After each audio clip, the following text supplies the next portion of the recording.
Saudara, Polda Jawa Barat menolak semua dalil gugatan pra-peradilan yang dilayangkan tersangka kasus pembunuhan Vina dan Eki. Sementara kuasa hukum tersangka kasus pembunuhan Vina dan Eki meyakini penetapan kasus Peggy sebagai tersangka melanggar prosedur.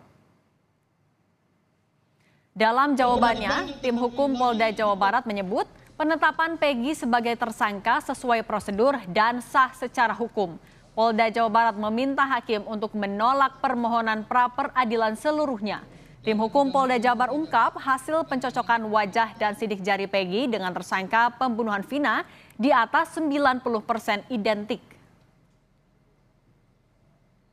Menggunakan metode face comparison 1:1 dengan hasil di atas 90% identik, yaitu membandingkan foto wajah barang bukti dengan foto wajah dari hasil pencarian ke database Dukcapil. Hasil identifikasi wajah didapatkan kemiripan di atas 90% identik dengan data demografi dan biometrik.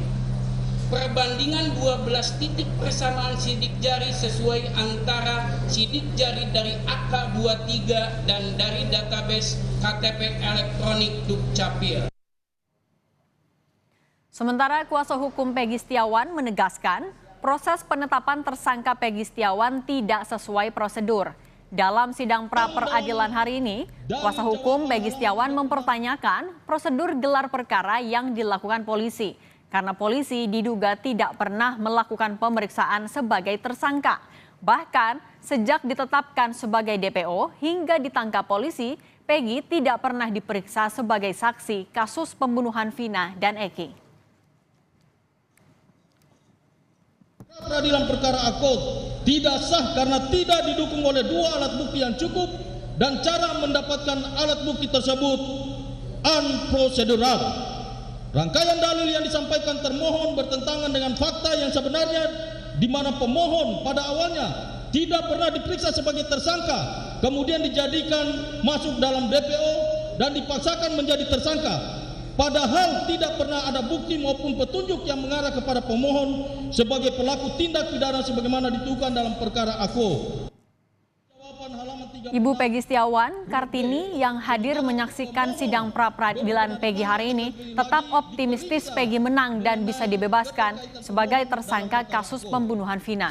Kartini masih meyakini anaknya tidak terlibat dalam kasus pembunuhan Vina dan Eki.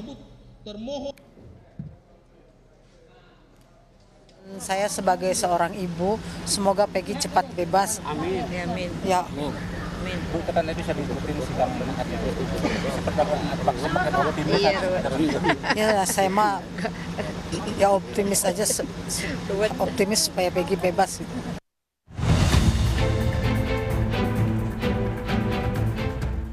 Ketua RT Abdul Pasren dan anaknya Kavi akhirnya muncul ke publik usai menghilang di tengah kasus Vina. Pasren, sosok yang dinilai sebagai saksi kunci yang menjelaskan soal keberadaan para terpidana saat peristiwa pembunuhan Vina Eki terjadi. Kemunculan Pasren bertepatan saat sidang pra-peradilan Peggy Setiawan sebagai tersangka. Pasren dan anaknya hanya berada di dalam mobil dan menggunakan masker saat muncul ke publik. Kuasa hukum mengakui keberadaan Pasren dan anaknya sengaja dirahasiakan karena keduanya mengalami trauma dan takut sejak kasus pembunuhan Vina 8 tahun silam kembali diselidiki polisi. Beberapa kali media mohon maaf, bukannya beliau tidak mau menemui media, karena beliau saat ini masih sifatnya trauma. Karena banyaknya tadi orang tidak dikenal. Jangan-jangan bukan media seperti itu loh. Jangan-jangan ada oknum-oknum preman. Kita kan nggak tahu nih. Mengatasnamakan media, mengatasnamakan rekan-rekan sekalian, padahal dia adalah oknum. Terkait dengan keberadaan beliau ini, kita rahasiakan tempatnya, mengingat situasinya lagi tidak kondusif saat ini, seperti itu. Sudah daftar ke LPSK mungkin, Pak? Itu rahasia. Pasren dan anaknya terakhir terlihat oleh warga sekitar usai keduanya menjadi saksi dalam olah tempat kejadian perkara yang dilakukan polisi di rumahnya dengan 5 tersangka kasus pembunuhan Vina yang kini telah menjadi narapidana. Kesaksian Pasren kepada polisi dipertanyakan para narapidana karena Pasren tidak mengakui kelima terpidana kasus Vina berada di rumahnya dengan anaknya Kavi pada malam Vina dan Eki dibunuh. Sementara keluarga narapidana telah melaporkan Pasren ke Barreskrim Polri atas dugaan kesaksian palsu. Tim Liputan, Kompas TV.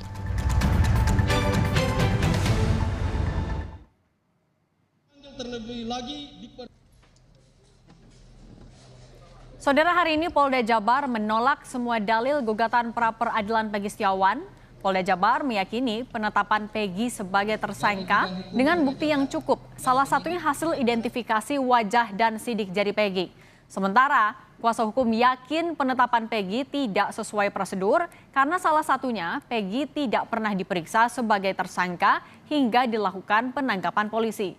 Bagaimana bukti yang diajukan kuasa hukum Peggy dan Polda Jawa Barat di sidang pra-peradilan ini? Bisakah membebaskan Peggy atau justru memperpanjang proses hukum Peggy? Kita bahas bersama dengan Guru Besar Fakultas Hukum Universitas Sudirman, Prof. Hipnu Nugroho. Prof. Hipnu, selamat sore. Mbak Cindy. Prof. Hipnu, di pra-peradilan hari ini apa saja yang Anda cermati yang tampaknya menarik ini? Mulai ada adu bukti, kemudian juga dari Polda Jabar menolak semua dalil. Apa yang Anda cermati, Prof?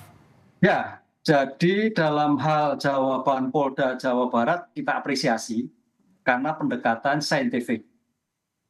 Artinya apa? Yang satu-satunya kunci adalah sidik jari.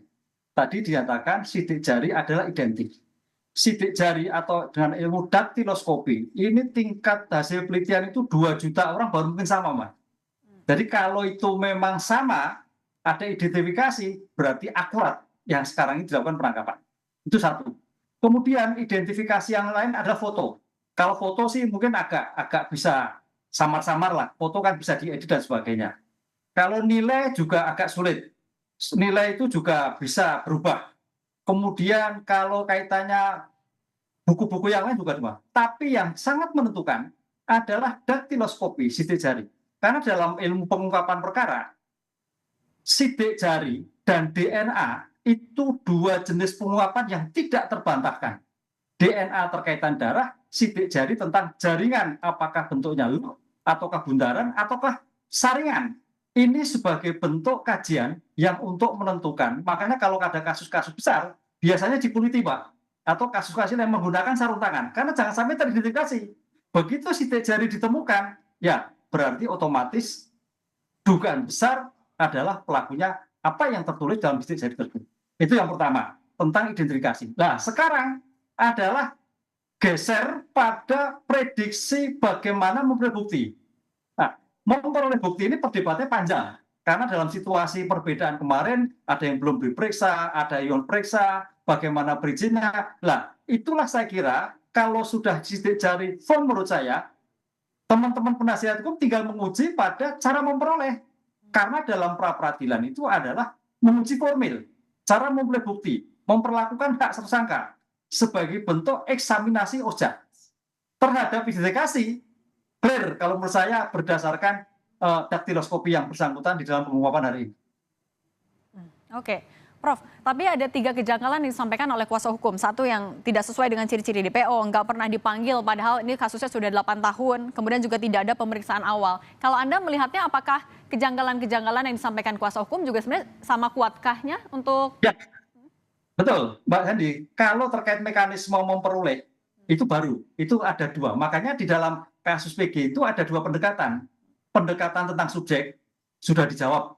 Ini kalau saya dari kajian kriminalistik, ya cukuplah itu untuk menentukan bahwa itu betul. Tapi dari kacamata untuk menentukan, lah ini problem.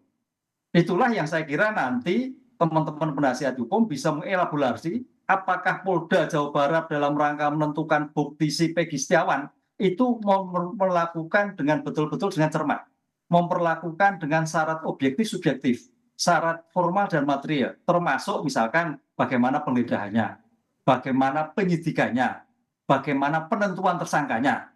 Itu justru di dalam penentuan bagaimana pra-peradilan.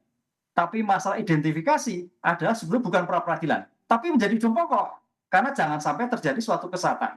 Ini yang menarik, Mbak. Ada 2 dimensi tadi, dimensi subjektif pelakunya dan dimensi objektif cara memperoleh untuk menentukan pelakunya. Oke, Prof. Tapi kan kalau dari alat bukti yang disiapkan oleh Polda Jabar, misalnya dari identitas kependudukan, kemudian juga ada ijazah, tapi alat bukti ini cukupkah untuk membuktikan kalau memang Peggy yang saat ini ada di sidang adalah Peggy yang merupakan pembunuh di kasus Vina dan Eki?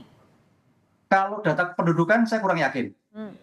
Walaupun itu dengan daktiloskopi, karena namanya bisa berubah, bisa. KTP juga demikian juga. Tapi kalau namanya sidik jari dengan daktiloskopi untuk melihat suatu bentuk rangkaian dari jaringan sidik jari, itu akurat.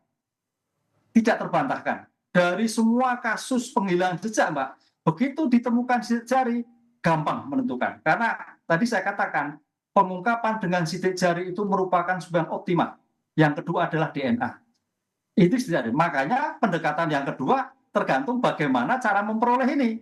Cara mendapatkan, cara menentukan. Karena kalau dalam pra-peradilan, apa itu penyidikan? Serangkaian tindakan penyidik untuk mendapatkan barang bukti guna menentukan tersangka. Lah, konsep guna menentukan tersangka itu perdebatan tadi, Peggy itu sudah diperiksa atau belum? Lah, kalau belum nggak bisa. Karena untuk diperiksa sebagai tersangka, paling dia sebagai saksi. Itu sebagai kontrol dalam konsep sistem peradilan pidana due process of law untuk menentukan bagaimana kita meletakkan suatu hukum yang benar dalam menentukan sebagai tersangka. Nah, inilah perdebatannya nanti teman-teman penasihat hukum dan teman-teman dari Polda. Oke, artinya kalau Prof. Hipnu melihat dari jalannya sidang pra-peradilan sejauh ini, apakah bisa diprediksi artinya hakim akan menolak permohonan dari tim kuasa hukum Peggy? Belum. Kalau identifikasinya sudah. Tapi mekanisme untuk mendapatkan suatu bukti penentuan, ini ada problem. Kan sejak kemarin kita lakukan bahwa pra-peradilan ini tidak seperti pra-peradilan lain. Kalau pra-peradilan yang lain itu adalah identifikasi tersangkanya jelas, sudah tidak bantahkan. Nah, dalam kasus Peggy, identitas tersangkanya adalah DPO. Ini jadi problem. Nah, sekarang pertanyaan, DPO itu betul atau tidak? Ini mencoba teman-teman polisi membuat suatu daktiloskopi. Pertanyaannya, apakah pengujian benar atau tidak? Wah, salam. Oleh karena itu sebetulnya di sini juga nanti dalam pengujian lab 4 itu ada pembanding lagi sebetulnya. Ini kan menurut penuntut penyidik bahwa itu betul Peggy. Bisa nggak penasihat hukum uji ulang? Oh, bisa sekali. Karena namanya suatu keterangan itu bisa memberatkan dan meringankan. Seperti kaitannya dengan otopsi juga bisa diotopsi ulang. Karena konsep untuk menyandingkan bahwa apa yang dilakukan itu betul dalam suatu kajian saintifik. Oke, baik. Kita lihat